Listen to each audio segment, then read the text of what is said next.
Oh, we made it to Friday. How about that? Another Friday. John, I don't know about you, but the semester seems like it's starting to wind down at school here. It's feeling pretty good. Spring semesters are always exciting and stressful at the same time because students, they want to graduate. Yep. And both you and I teach classes that, they're upper division, so they're close to getting done. And so there's always this buzz of excitement, but, anxiety at the same time because they got to finish their classes. So it's Exactly. always tough. But the other cool thing about spring is the start of local triathlon season. Oh, it is. Yeah. Mhm. And that's always, I don't know about you, but I always get excited when like the first local triathlons happen. I know we had our club race a few weeks ago, a little training race, and then Mhm. tomorrow we have the Rage Triathlon that's local here. Mhm. And I don't know about you, but like I've been talking to a bunch of people that are super excited to go out there to the lake tomorrow. Yeah. And I don't know, like it seems like even though we do racing before, like the first local one seems like it's like the kickoff. Oh, it is, and it's amazing how many people have used Rage as their first triathlon Yeah. because it is one of the first races in our region, definitely our first race locally, and they do a great job. And yeah, it'll be a lot of fun. I'll be down volunteering. Are you racing or I volunteering? am racing. You're Yeah. racing. Awesome. Yeah, I'm racing. I'm doing the sprint race. I love doing sprint races. And that's that was what we're going to talk about is local races and sprint races in particular. And my contention that in the popular culture of triathlon, we discount sprint races. Oh, it's terrible. And what's funny is, I'll ask someone, well, what distance are you going to do at Rage? And they'll say, well, I'll just do the sprint. And I'm like, no, it don't, no, it's not just do the sprint. The sprint is an excellent race. Yeah. I always contend that the sprint race is very, very similar to racing a half marathon Hmm. as far as time, right? You're looking at an hour and a half-ish for Hmm. most people, right around that point, especially this course because it's pretty hard. And nobody would say, "Oh, I'm just doing a half marathon this weekend." That's Right? right. Like they would schedule their whole weekend around it. They would be doing this huge build for their half marathon. So yeah, it actually really does bother me. Some people ask me, same thing, like, "What are you racing this weekend?" And I didn't say that. I'm just doing a sprint. I'm like, I'm doing a sprint and I'm going to go as fast as I possibly That's can. right. Yeah. That's what it's And fun for. and I'm going like John, I'll tell you, I'm all in for this sprint race. Like Hmm. it's not like I'm not thinking, oh, it's just a sprint. I'm going to take it easy. No, it's Yeah. a sprint, so I can go hard Yeah. for an hour and 20 minutes or whatever it ends up being. And I don't discount it in any way. No, I know you don't, and I know, and that's where, I wish everyone took that approach. But it is, it's easy for people to say, well, it's a shorter distance, it must be easier. But I think having the mindset of how to approach a sprint changes that because it doesn't matter what distance you do, sprint, Olympic, 70.3, full, they're all hard. It just is a different type of hard, and Exactly. having that full range of capability to race at those different distances. We're not professional triathletes, and taking advantage of each one of these distances makes a lot of sense. Well, and they're all aerobic, right? This Yeah, is all aerobic training and all right. aerobic racing. It's Yeah. and maybe it's the name, right? Maybe Mm. the name sprint is bad, Yeah. right? Because we have, especially like this, right? So you have Olympic. Oh, that sounds legitimate, right? Hmm. Hmm. You're racing the Olympic. Yeah. That sounds amazing. Oh, sprint. Right. Sprint is like, oh, well, no, that's just like, that's like one Yeah. time around the 400-meter track is a Right. sprint, right? Like that's it's nothing. So, John, how about this?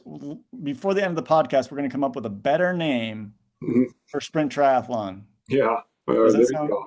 does that sound Well, good? yeah, no, I love it. But we've also in the club, and I think this was to your credit, we're going to do a super sprint. Well, we did one last year, Yeah, and yeah, what was amazing was the number of positive comments people had. They're like, "Oh, this was so much fun," right. because it's different. It's a different strategy. It's a different way to race. Sometimes that fear of failing goes away the shorter the distance. We go do an iron distance event. You're on the start line, and you're wondering, will I be able to finish today? I mean, this is a major endurance event.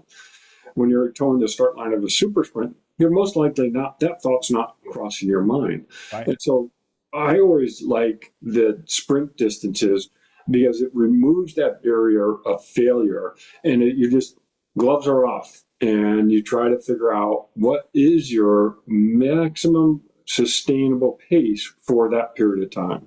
Yeah. I personally like it too because I think the mistakes are amplified, right? Mm-hmm. And so you have to be cleaner, right? Mm-hmm. If, for example, you fumble getting your shoe on Sure. in a 70.3, well, you can make that up potentially, Mm-hmm. right? In a sprint, that 10 seconds could Yeah. very well be the difference in this place versus this place. Mm-hmm. Um, yeah, I also think about it like this so particularly on the bike. Mm-hmm. In a 70.3, I'm having to pace myself. Yeah. Yeah. Right. Iron distance, Mm-hmm. I'm holding back all of the time. Yeah. Sometimes it's actually fun just to see how hard you can go, Mm-hmm. Mm-hmm. and sustain that power or that effort for that amount of distance. Because we don't get a chance to do that very often. I think a lot of people that do triathlon, they race 5Ks or Yeah. 10Ks, and so they can run maybe at that limit, but they don't usually bike at that limit for that amount of time. Mm-hmm. I don't know. I find it a super big challenge because I don't know about you, John, but when I'd race sprint racing, I'm playing these mind games in my head because my mind says, don't pedal so hard. This Yeah. hurts. Right. Oh, this actually really hurts. You could coast, you could coast just for a few pedals. It'd be Yeah. okay. Yeah. And then like when I overcome that feeling, I feel so empowered. Mm-hmm. And it's a different kind of feeling to it to any other distance, at least for me.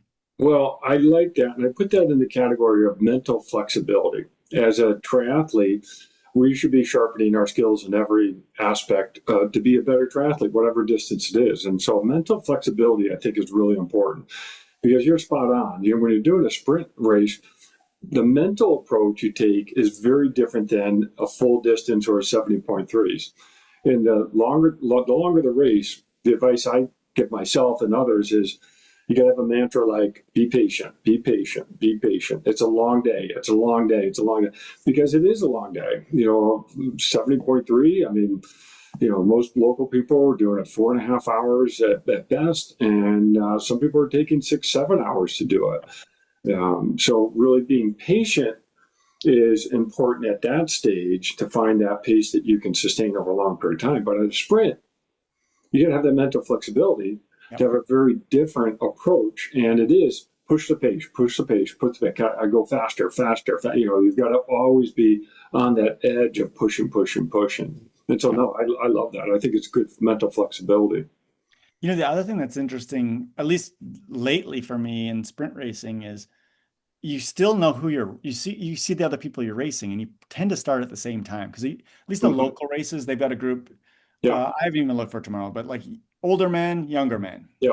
right? Those are the Mm-hmm. groups, Right. and older women, younger women.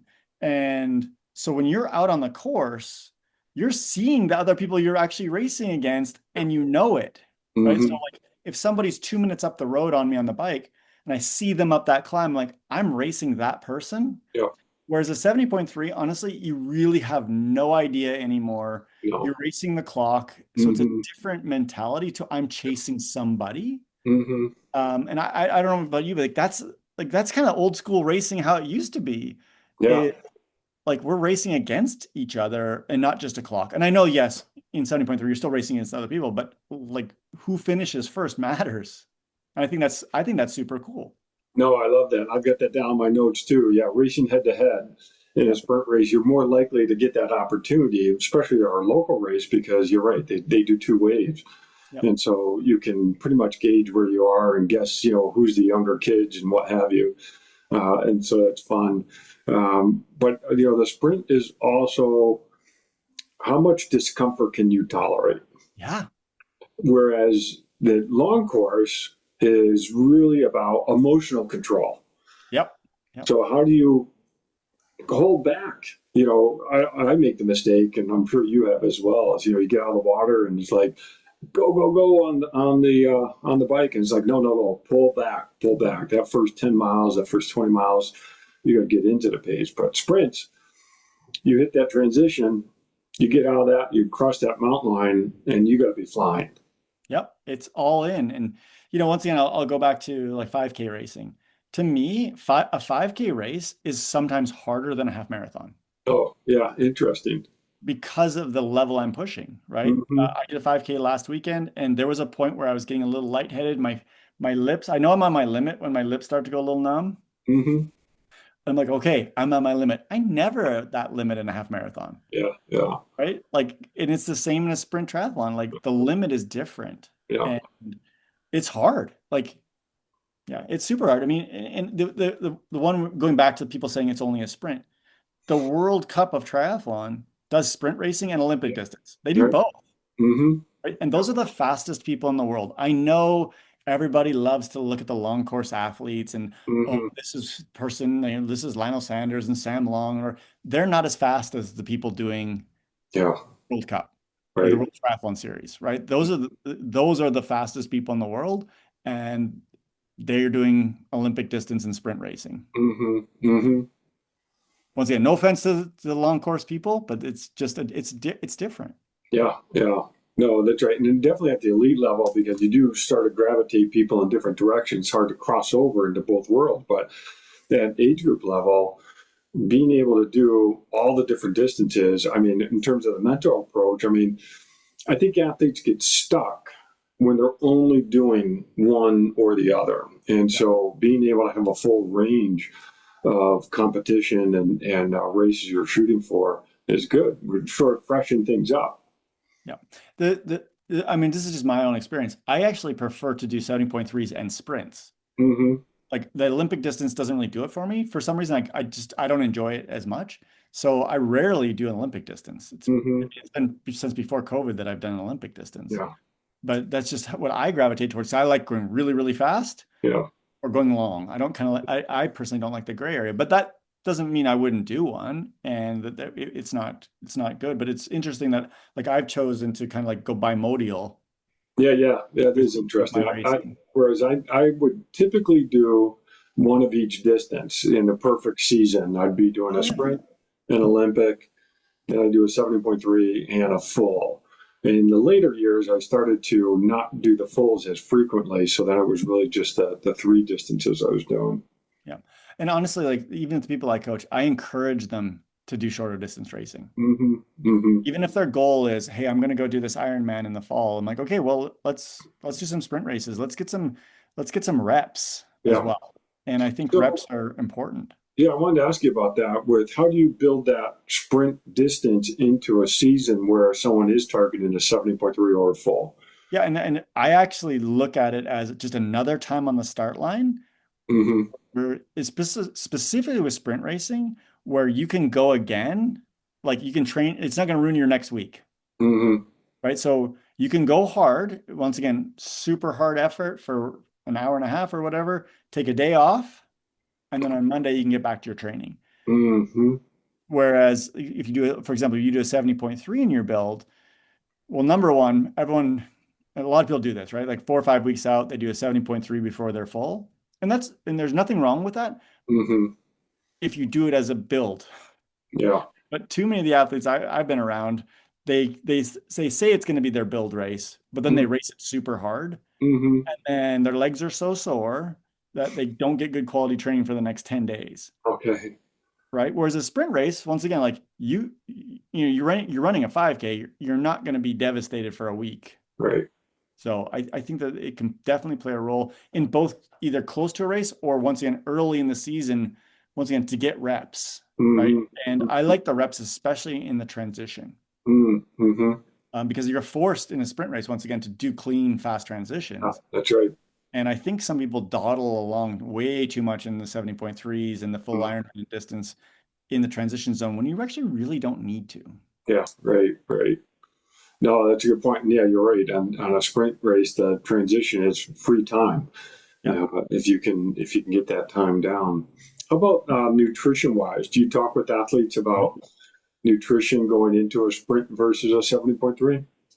For sure, because it's completely different, right? I'll tell you what I do, and this is what I also teach the Hmm. people is I do a gel right before I get in the water, like Hmm. five minutes before. And then the only nutrition I have in a sprint is I have a water bottle on my bike, Yeah. mostly for just cleaning out the air. Yeah. Right. You tend to get when you're breathing really hard, you get Yeah. really you get kind of like that dry mouth, Hmm.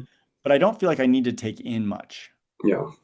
It's not a like I personally wouldn't even take in a gel or anything past then, but that drink on the bike would have carbohydrates in it. Hmm.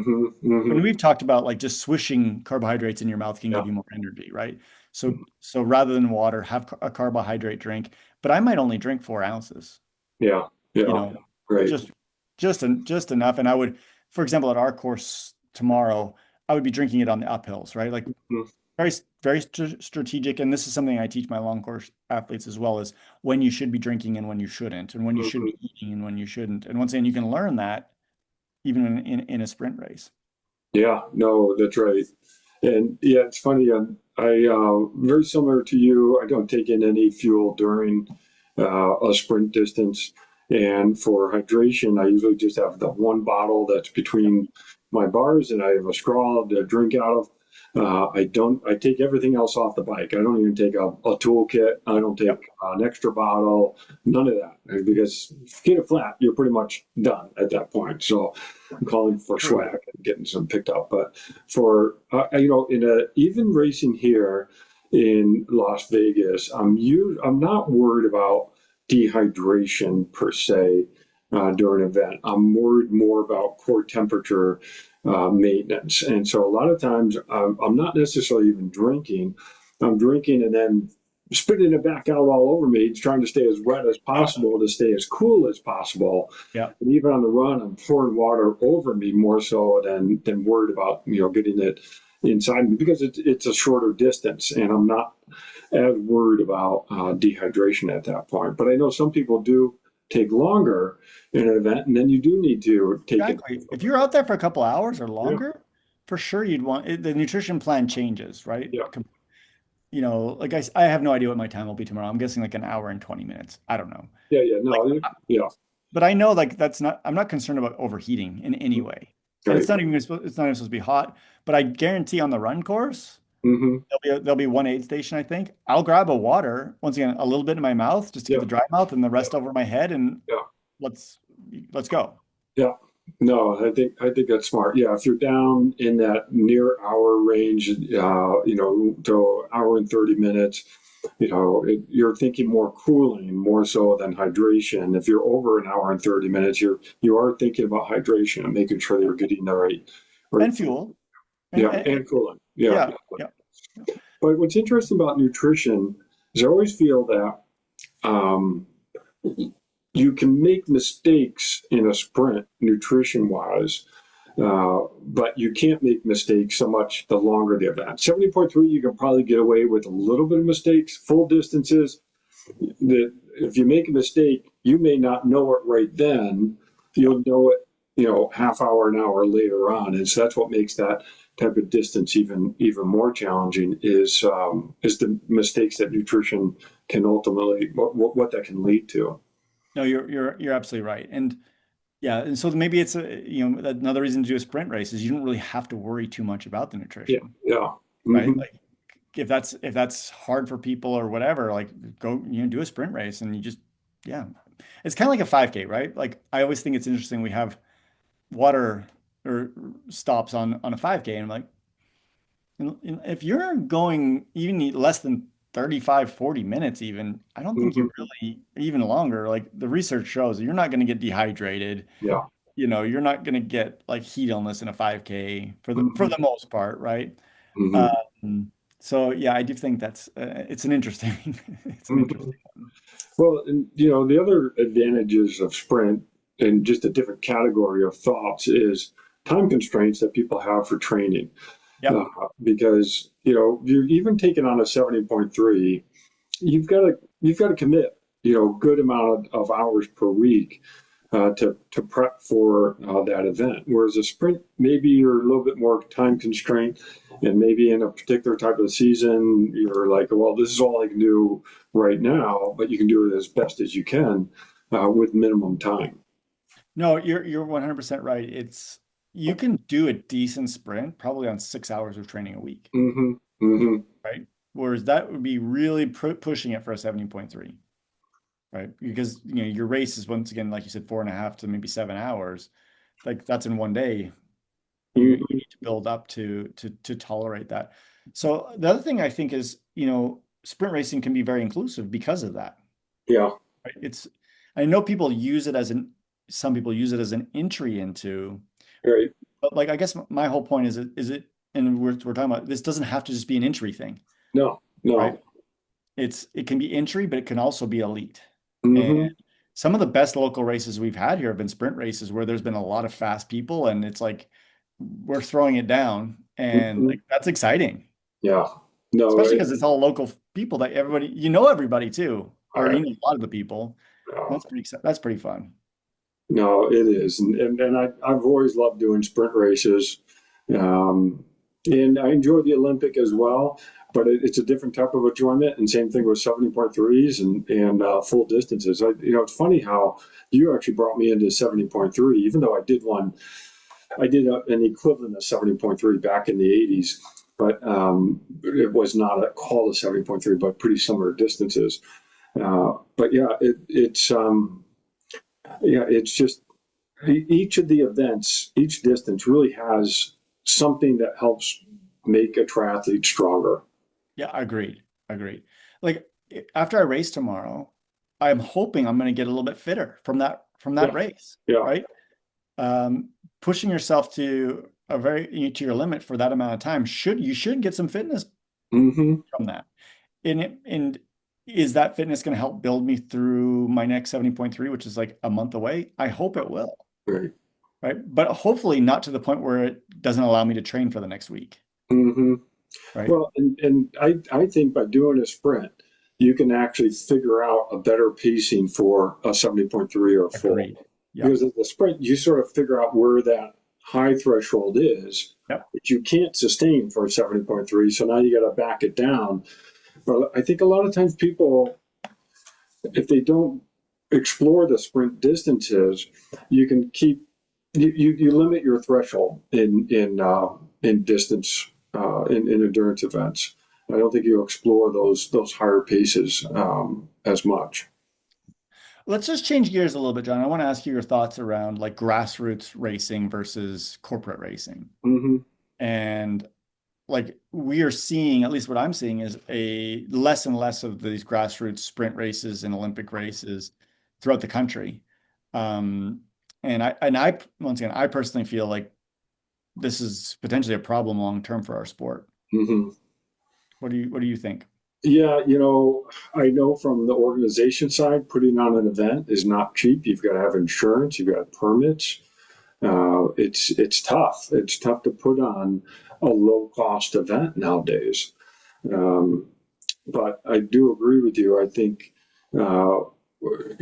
having some independent grassroots type of races is important. It's an important part of triathlon, but it's just harder financially to pull those off. Yeah, I think but though if we lose these races because of lack of participation and people aren't excited about it or for whatever, that ends up hurting the long distance as well. Because once again, this is an entry point for many people in triathlon that eventually go on to long distance racing. Hmm. And, I think that for me personally, like I'm always going to do, at least as long as I can, I'm going to do local races.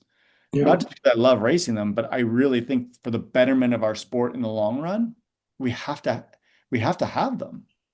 Well, the grassroots, and this is where I think our club events really does really well as Yeah. it is a grassroots type of race.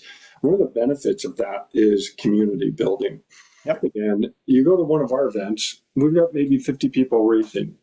You can get to know people much more so there than if you go to a race that has 2,000 people. And you can just be, going through the system as a number at these bigger races.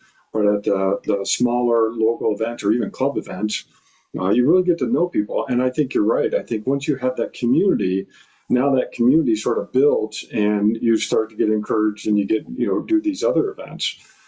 So I think you're spot on that the grassroots flavor of a race is important building that endurance community. Yeah, yeah. So yeah, once again, I'm full in support of local races, either Hmm. if they're corporate or more like us with the triathlon club here with the true grassroots. Hmm. So yeah, I couldn't be more of a proponent. Looking at like for example, like the NCAA kids, right, Hmm. or the college level kids, they race sprint races and Olympic races, Yeah, right? yeah, And once again, at a super high level. Even this weekend, so at this race, I think we have, I don't even know, there's a handful of the UNLV Triathlon yeah, club members, and some of them, this is going to be their first race. yeah. I can tell you honestly, if we didn't have these races, they wouldn't have a race, right? No, they wouldn't be able to have a collegiate team. No, and definitely, I will also tell you this because you and I both spent some time with them. They are not ready to do 70.3 racing. Hmm. Like they Hmm. don't have the time or Yeah, the energy, I guess they have the energy, not the time to commit to that level. yeah. And they once again, then they haven't developed their aerobic systems enough to Hmm. really, in my mind, be really successful for most of these kids at that distance. And so these are great places, once again, great places to start. Yeah, no, no, they are, and yeah, and I think a lot of people I think make a mistake of jumping into the longer distances too early. I agreed. It is really a matter of learning the sport and learning to sprint Olympic distances, and then I don't want to say moving up to 70.3, but then taking on a 70.3. Yeah, a different So challenge. yeah, it's and there's nothing wrong. I know a lot of people have been successful with doing 70.3 as their first event, but it's a different experience. Agreed. All right, John. Well, hey, that was great. I'm looking forward to seeing you tomorrow out at the race. Yep. And once again, seeing the UNLV kids out there and our Tri Club people out there, it's going to be awesome. The day is supposed to be really, really nice. So yeah, we'll see you tomorrow.